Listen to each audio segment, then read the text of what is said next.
Company करोड़पति हो गई। जिनकी गांठ में पैसा नहीं था धेला, उनकी पूंजी हजारों करोड़ पाउंड की हो गई मात्र 35-40 साल। तो फिर इस कंपनी को लगा कि इस इलाके से कहीं और चलो लूटने, तो फिर पूर्वी भारत में आ गए, कलकत्ता आदि आ गए, वहां लूट मचाई इन्होंने। और लूटने के तरीके क्या थे इनके? ये एक चिट्ठी बनाते थे अंग्रेजी में, और किसी भी करोड़पति भारतवासी के घर में वो चिट्ठी फेंकी जाती थी और उसमें लिखा जाता था 1 करोड़ स्वर्ण मुद्राएं दे दो, नहीं तो तुम्हारा घर लूटेंगे। अब भारतवासी क्या सोचते थे, अगर घर लूटा तो 10 करोड़ निकल जाएगा, तो 1 करोड़ दे दो भाई। और जो भारतवासियों के पास होता था उन्हीं के घर में चिट्ठी जाती थी। ये उनका तरीका था लूटने का। फिर राजाओं को लूटना शुरू किया उन्होंने, और राजाओं के साथ यही होता था।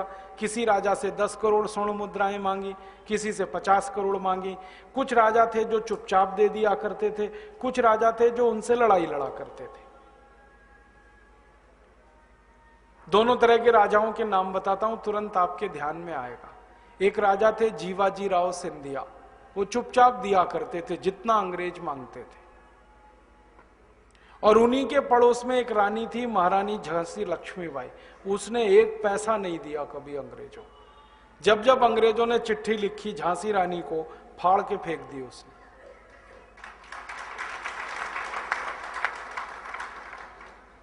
ये हैदराबाद का निजाम हुआ करता था, ये चुपचाप देता था अंग्रेजों, चुपचाप, जितना मांगा उतना देता था।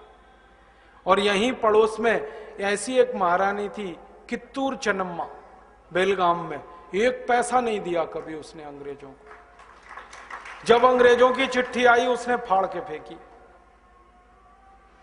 ऐसे भारत में राजाओं के बंटवारे थे। कुछ राजा कमजोर, कायर, नपुंसक, निर्वीर, निकम्मे, वो चुपचाप अंग्रेजों को दिया करते थे।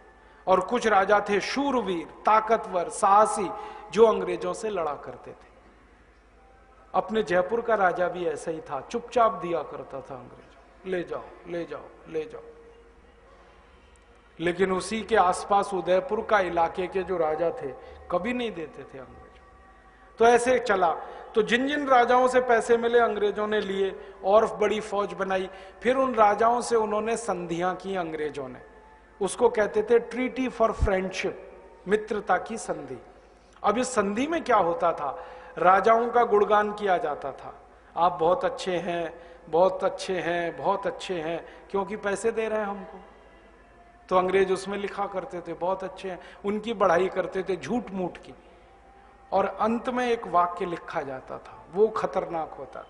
वो वाक्य होता था कि जब आपकी मौत हो जाएगी तो आपका राज्य हमारा हो जाएगा। ये वाक्य लिखा जाता था। इसको कहते थे ट्रीटी फॉर फ्रेंडशिप।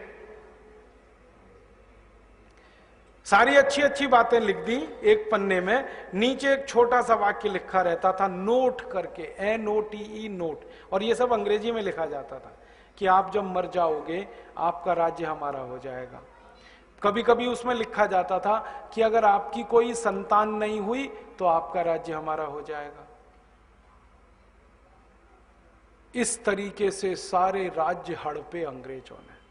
आपको मैं ध्यान दिलाना चाहता हूं, एक भी राज्य को अंग्रेजों ने युद्ध में नहीं जीता, एक भी राज्य युद्ध में नहीं जीता, सबको संधि करके कब्जे में ले लिया। हम अंग्रेजों से कभी युद्ध में नहीं हारे, चालाकी में हारे।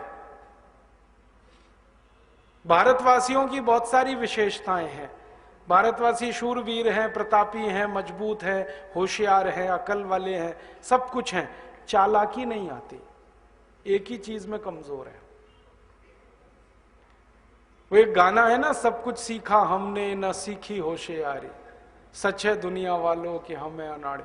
वो गाना हम पे सटीक है। भारतवासी सब सीखा हमने, गणित सीखा, विज्ञान सीखा, खगोल शास्त्र सीखा, दर्शन शास्त्र हमने सीखा, धातु शास्त्र हमने सीखा, दुनिया को सिखाया, उद्योगों में दुनिया को हमने क्या क्या ज्ञान नहीं दिया, सारी दुनिया को गणित का नंबर सिस्टम हमने दिया, शून्य का आविष्कार हमने किया, खगोल शास्त्र के सारे आविष्कार हमारे हैं, सब कुछ हमारे पास है, चालाकी नहीं है। क्यों नहीं है? इसका कोई कारण है तो एकमात्र कारण है कि हमारा जो वायुमंडल है, हमारा जो मौसम है,